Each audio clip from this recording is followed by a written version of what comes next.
I want to get right to CNN's chief medical correspondent, Dr. Sanjay Gupta. Sanjay, this report is from Boston University and the Department of Veterans Affairs. Explain exactly what CTE is and what the science is about how athletes might get it.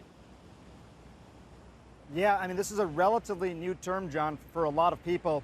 CTE, chronic traumatic encephalopathy, like you said, it's a brain disease that is progressive. It is most similar to an Alzheimer's-like disease. People actually deposit these proteins in the brain very much like they do in Alzheimer's, some of the same proteins.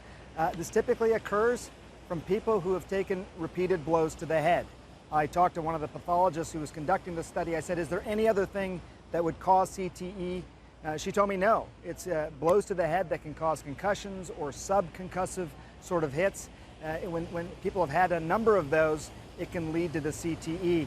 We talk about it in the context of football, John, because of this new study, but it can happen in other sports as well, and people are talking about it more than ever.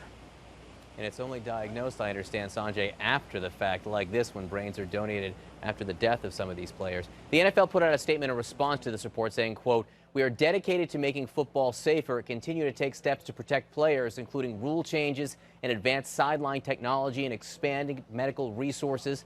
But Sanjay, with players constantly getting hit, are there ways that the sport could change to prevent brain damage?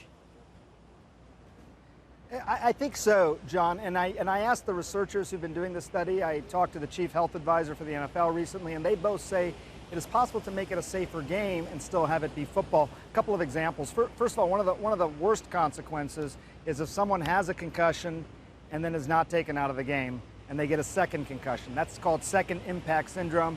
That could even be deadly in certain situations. So preventing that from happening. You've probably seen the sideline exams now taking place if you've been watching football. They're doing other things in terms of the rules as well, trying to decrease the types of hits that are actually taking place, and also during practices, not having these blows over and over to the head, so helmetless practices, for example. But I should point out as well, John, just something, this particular study, these were players who during their life were worried that they might have CTE. So it's a little bit of a biased population when you look at those numbers.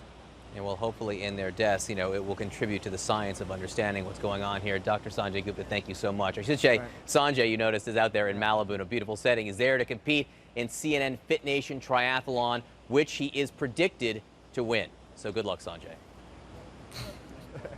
You next year, John.